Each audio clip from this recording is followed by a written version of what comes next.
నమస్తే, welcome to అంకెలతో అదృష్టం. మీ date of birth ద్వారా మీ జాతకాన్ని విశ్లేషించి మీ జాతక సమస్యలకు పరిష్కారాన్ని తెలియజేయడానికి ప్రముఖ numerologist, Kiro, link of awards గ్రహీత శ్రీ ముదిగొండ గోపీకృష్ణ గారు మన స్టూడియోకి వచ్చారు. మీరు కూడా మీ జాతక సమస్యలకు పరిష్కారాన్ని తెలుసుకోవాలనుకుంటే స్క్రీన్ మీద స్క్రాల్ అవుతున్న నెంబర్స్ కి కాల్ చేయండి. ముదిగొండ గోపీకృష్ణ గారితో మాట్లాడండి. నమస్తే sir, welcome to our studio.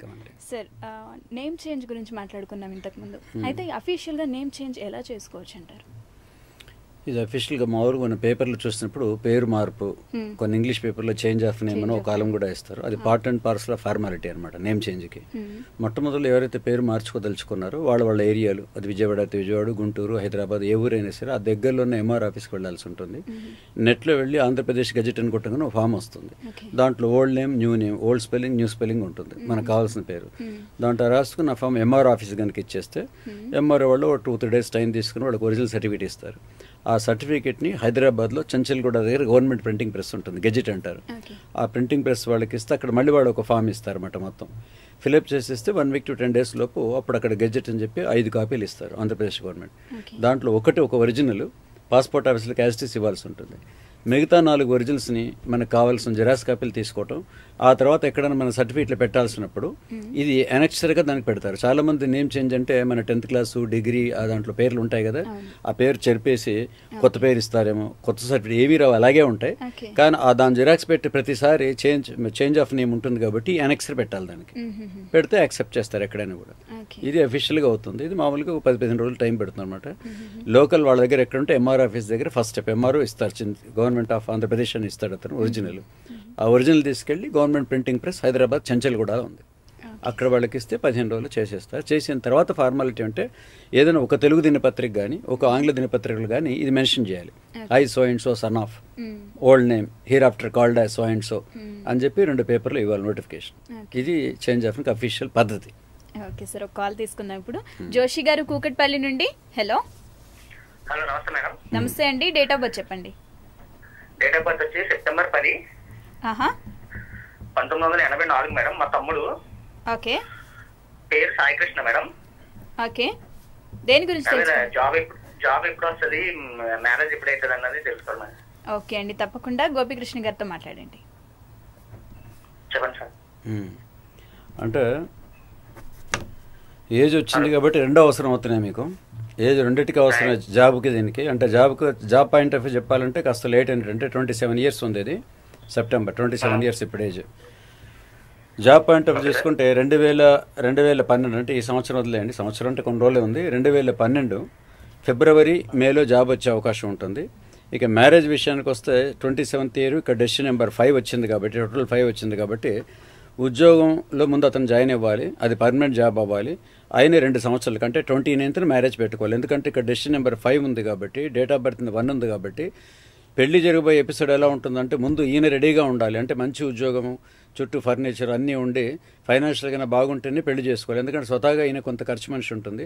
ఆ రాబోయే అమ్మాయి కూడా ఇతని నుంచి ఎక్స్పెక్టేషన్ ఎక్కువ ఉంటుంది. కాబట్టి ఏదో ఒక జాబ్లో చేసి పని దాన్ని వెంటనే పెళ్లి చేసుకుంటే ఆ ఛాలెంజ్ జీతంతో ఈ అబ్బాయికి, అంటే మీ తమ్ముడికి ప్రాబ్లమ్స్ వస్తాయి. అట్లా రాకుండా ఉండాలని అంటే ఈ 2012 ఫిబ్రవరి, మార్చిలో జాబ్లో జాయిన్ అయ్యి దాన్ని ఒక పర్మనెంట్ జాబ్గా డిక్లేర్ అయిన తర్వాత అప్పుడు వివాహం చేసుకోవాలి. ఫ్యామిలీ సైకాలజిస్టులు కూడా ఆర్థికంగా, ముఖ్యంగా మగపిల్లలు ఆర్థికంగా బాగా కాళ్ళ మీద నిలబడినంత కాలం ఈ పెళ్లి ప్రపోజల్ చేయొద్దు. ఎందుకంటే ఇప్పుడున్న ట్రెండ్లో అబ్బాయిల కంటే అమ్మాయిల జీతాలే ఎక్కువ ఉన్నాయి అనమాట. ఇప్పుడు మీ తమ్ముడు కనుక 20,000 ఇచ్చి అమ్మాయిగా ఏఐటెక్సెట్లో 40,000 వచ్చేస్తే అప్పుడు ఆటోమేటిక్గా ఆ శాలరీతో అబ్బాయిని డామినేట్ చేస్తుంది, గొడవలు మొదలవుతాయి. కాబట్టి 2 అడిగారు. 2వ అవసరం అబ్బాయికి ఏది ముందు ఏది వెనక అంటే 27 సంవత్సరాలు కాబట్టి వెంటనే జాబ్ అవసరం. ముందు ఏదో ఒక జాబ్లో జాయిన్ కమ్మండి. ఎందుకు చెప్తున్నానంటే ఫిబ్రవరిలో జాయిన్ అయితే జాబ్లో జాయిన్ అయిన సంవత్సరం లోపలే 2-3 జాబులు మారుతాడు. నెంబర్ 5 మారినా కూడా మేము ఆశ్చర్యపోక్కర్లేదు. అల్టిమేట్లీ ఒక 5-6 జాబులు మారిన తర్వాత మంచి జాబ్ ఇతనికి వస్తుంది, దాంట్లో సెటిల్ అవుతాడు. అప్పుడు వివాహ ప్రయత్నాలు చేయాలి అబ్బాయికి. టోటల్ డేట్ ఆఫ్ బర్త్ 2 కానీ 8 కానీ చూసుకోవాలి అబ్బాయికి. అంటే మీ తమ్ముడికి ఇతని 5 ఉంది కాబట్టి ఆ కాబోయే అమ్మాయిది టోటల్ 2 or 8 ఉంటే మంచి సూటబుల్ అవుతుంది అమ్మాయికి. ఓకే సార్, మరో కాల్ తీసుకుందాం. నిర్మల గారు మియాపూర్ నుండి. హలో. హలో. హలో అండి, చెప్పండి, డేట్ ఆఫ్ బర్త్ చెప్పండి. మా పాపది 12/3/1986 అండి. ఓకే, దేని గురించి తెలుసుకోవాలనుకుంటున్నారు? మా పాప మ్యారేజ్ ఎప్పుడవుతుందండి అని. ఓకే. రెండోది ఏంటంటే హెల్త్, తర్వాత కెరీర్ ఎలాగుంటుందని అడుగుదామనండి. తప్పకుండా అండి, గోపీకృష్ణ గారితో మాట్లాడండి. అమ్మ మీ పాపది మొత్తం సూర్యుడు అధిపతి అవుతారు. బర్త్ నెంబర్ డెస్ట్ నెంబర్ రెండేవే ఉన్నాయి. పుట్టిన మాసం మంచిది అమ్మాయిది, జూపిటర్ మాసం మార్చ్ అది. అదేం చేస్తుంటే మామూలుగా హెల్త్ ప్రాబ్లమ్స్ రాకుండా చేస్తుంది. ఒకవేళ హెల్త్ ప్రాబ్లమ్స్ ఎప్పుడైనా వచ్చినా, ఇప్పుడే కదా టోటల్ లైఫ్లో వచ్చినా కూడా ఎక్కువ కాలం ఉండదు, క్రానిక్ డిసీజ్ కింద మారదు. కాబట్టి హెల్త్ గురించి బాధపడక్కర్లేదు. ఇక వివాహ విషయానికి వస్తే అమ్మాయి డెస్టినీ కాబట్టి ప్రతి సంవత్సరం ఛాన్స్ వస్తుంది. చిత్రంగా డెస్టినీ నెంబర్ 1 వచ్చింది. మిగతా వాళ్ళకైతే 25 దాటితే 30 ఏళ్ళు, దాటితే 33 ఏళ్ళు, ఇట్లా 5-6 ఏళ్ళు గ్యాప్ ఇవ్వాల్సి వస్తుంది. ఈ పాపకు ప్రతి సంవత్సరం మ్యారేజ్ ఏరియా అనమాట. కాబట్టి మీరు నెక్స్ట్ ఇయర్ కూడా ప్లాన్ చేసుకోవచ్చు, ఈ మంత్ కూడా ప్లాన్ చేసుకోవచ్చు. 25 డేట్ ఉంది కాబట్టి అమ్మాయికి కరెక్ట్ మ్యాక్సిమం. ఒకవేళ లేట్ అయినా కూడా అమ్మాయికి 28 మ్యాక్సిమం డెడ్ లైన్.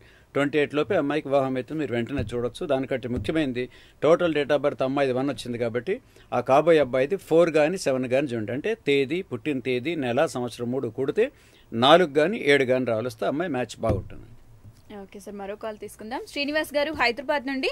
శ్రీనివాస్ గారు నమస్తే మేడం. నమస్తే అండి. డేట్ ఆఫ్ బర్త్ చెప్పండి. డేట్ ఆఫ్ బర్త్ కరెక్ట్ గా తెలియదు మేడం, కానీ సర్టిఫికేట్ లో 010676 మేడం. సర్టిఫికేట్ 010676 సార్, సర్టిఫికేట్ ప్రకారం. ఓకే అంటే కరెక్ట్ గా తెలియదు సార్ నాకు, ఓల్డ్ అట్లా సార్. సార్ నాకు సర్టిఫికేట్ లో శ్రీనివాసులు అని ఉంటుంది సార్. నా పేరు అందరూ శ్రీనివాస్ అని పిలుస్తారు సార్. శ్రీనివాస్ లు అని ఉంటుందా? అవును సార్, శ్రీనివాసులు అని ఉంటుంది సార్. మీ ఇనిషియల్ చెప్పండి సార్. గుత్తిమారి సార్, అదక్కర్లే, జీ చాలు. Okay sir. సార్ సార్ ఇప్పుడు నేను చిన్న ప్రైవేట్ కంపెనీలో చేస్తున్నాను సార్. నాకు ఏమన్నా గవర్నమెంట్ జాబ్ వస్తుందా అని సార్? గవర్నమెంట్ జాబ్ అవకాశం చాలా తక్కువ ఉంది. ఎందుకంటే ఇక్కడ మీకు పేరు బట్టి, అంటే డేట్ ఆఫ్ బర్త్ కంటే పేరు ఇంపార్టెంట్. డేట్ ఆఫ్ బర్త్లో కూడా 16 కరెక్ట్గా ఉంది. 1976 అనేది ఒక 1 ఇయర్ ఎక్కువ తక్కువ. మీకే కాదు, ఈ ఎస్ఎస్సి సర్టిఫికేట్లో సంవత్సరం తక్కువ అయిపోయిస్తారు. అంటే 17 ఇయర్స్ వస్తుంది అనుకుంటే 15 ఇస్తారు. ఎందుకంటే గవర్నమెంట్ జాబ్లో కనుక జాయిన్ అయితే ఎక్కువ కాలం సర్వీస్ ఉంటుంది. లేకపోతే ఒరిజినల్ దీని తేడా ఉంటే మీకు 52 ఏళ్ళు వచ్చినప్పుడు 58 వచ్చే రిటైర్ కమ్మంటారు. ఎందుకంటే అక్కడ 5 ఏళ్ళు మీకు తగ్గుతుంది. అందుకోసం ఎగ్జాక్ట్లీ 15 or 16 పెట్టి చేస్తారు. ఆ లెక్క ప్రకారం చూసుకుంటే డెస్టినీ 9 సర్టిఫికేట్ 5 అవుతుంది. కాబట్టి గవర్నమెంట్ కంటే కూడా ప్రైవేట్ జాబ్ ఒకటి. దీనికంటే అసలు గవర్నమెంట్ ప్రైవేట్ 2 పక్కన పెట్టి మీ డేట్ ఆఫ్ బర్త్లో స్పెషాలిటీ ఉందంటే మీరు ఏ చిన్న ప్రైవేట్ జాబ్ చేసినా సరే ఇండిపెండెంట్ నేచర్ ఆఫ్ జాబ్ చేసుకొని జాబ్తో పాటు సైడ్ బిజినెస్ ఏదైనా చేయండి. చేస్తే మీరు తొందరగా పైకి వస్తారు. ఓకే సార్, మరో కాల్ తీసుకుందాం. హరిత గారు హైదరాబాద్ నుండి. హరిత గారు గుడ్ ఈవినింగ్ అండి. గుడ్ ఈవినింగ్ అండి. డేట్ ఆఫ్ బర్త్ చెప్పండి. మా బ్రదర్ కొడుకుదండి. ఇది 10th August 1976 అండి. 12th August 10th అండి. 10th August 1976. ఓకే. మ్యారేజ్ ఎప్పుడు అవుతుంది? సెటిల్మెంట్ ఎట్లా ఉంటుంది? తప్పకుండా అండి, గోపీకృష్ణ గారితో మాట్లాడండి. Okay. Good evening sir. Good evening అండి. హరిత గారు ఆల్రెడీ 35 ఇయర్స్ ఉంది అబ్బాయికి, అంతే కదండి?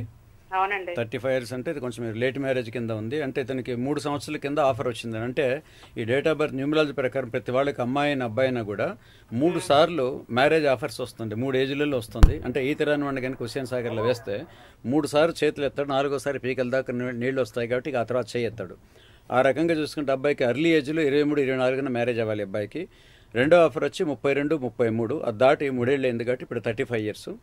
ఇక ఓన్లీ డేట్ ఆఫ్ బర్త్ దీని మీద వెళ్ళిపోతే 5 మీద వెళితే 2012, అది కూడా మే అండ్ ఆగస్ట్ ఈ నెలలో ఛాన్స్ ఉంది. దాన్ని బట్టి మీరు చేయండి. అయితే మీకు మీ అబ్బాయికి ఇద్దరికి కామన్ ఉంటుంది. అబ్బాయి డేట్ ఆఫ్ బర్త్ ప్రకారం పెళ్లి కావటం, అబ్బాయి డేట్ ఆఫ్ బర్త్ ప్రకారం చూసుకుంటే పర్ఫెక్షన్ కాకుండా మామూలుగా ఏదో సంబంధం మీరు 1-2 కోరికలు పెట్టుకొని చేస్తే అబ్బాయికి తొందరగా అవుతుందండి. ఓకే సార్, మరో కాల్ తీసుకుందాం. వెంకటేశ్వర్లు గారు మంచిర్యాల నుండి. వెంకటేశ్వర్లు గారు డేట్ ఆఫ్ బర్త్ చెప్పండి. 9/9/1966 అండి. 9/9/1966. ఓకే, దేని గురించి తెలుసుకోవాలనుకుంటున్నారు? మాకు మామూలుగా ఆర్థికంగా కలిసి రావట్లేదు, అంత బాగా రావట్లేదు. ఓకే అండి, తప్పకుండా గోపీకృష్ణ గారితో మాట్లాడండి. ఆర్థిక అంటే మీరు ఏం చేస్తుంటారు? చిన్న ప్రైవేట్ జాబ్ కానీ లేదా చిన్న ప్రైవేట్ బిజినెస్ కానీ చేస్తున్నారా? మామూలు జాబ్ అండి, సీనియర్ జాబ్ చేస్తుంటా. ఇది నా ఒరిజినల్ డేట్ ఆఫ్ బర్త్ 9/7/1966 అండి. అవును, ఒరిజినల్ డేట్ ఆఫ్ బర్త్ రాసుకున్నాను ఇక్కడ. అంటే మీరు ఏం చేయాలంటే ఇక్కడ మీకు 2 రకాలుగా ఉంది. 9/9 ఏమో సెప్టెంబర్ నెలలో ఎవరు పుట్టినా స్ట్రగుల్ లైఫ్ ఉంటుంది. అంటే మీ అంతలో మీరే స్ట్రగుల్ చేసేవాళ్ళని, బంధువులు కానీ చుట్టాలు కానీ స్నేహితులు కానీ ఎవరు సహాయం చేయరు. ఒకవేళ వాళ్ళు మాట ఇచ్చినా కూడా అది అబద్ధం అవుతుంది. దాని మీద ఎదురు చూపులు చూడకుండా, డిపెండ్ కాకుండా మీ లైఫ్ని మీరే సెల్ఫ్ స్ట్రగుల్తో పైకి రావాలి అని చెప్తుంది 9/9. కానీ 1966 అన్నది మధ్యలో మీకు అంటే ఈ 2013 12 అనుకోకుండా మీకు ఫైనాన్షియల్ మంచి డెవలప్మెంట్ ఉంటుంది. ఈ 2012లో ఈ చేసే ఉద్యోగంలో ఏదైనా ప్రమోషన్ కానీ వస్తుందా చూడండి, లేదంటే ఆ జాబ్ వదిలేసి మరో జాబ్ను పెట్టుకుంటే 2013లో మీకు మంచి ఆర్థిక పరిస్థితి బాగుంటుంది.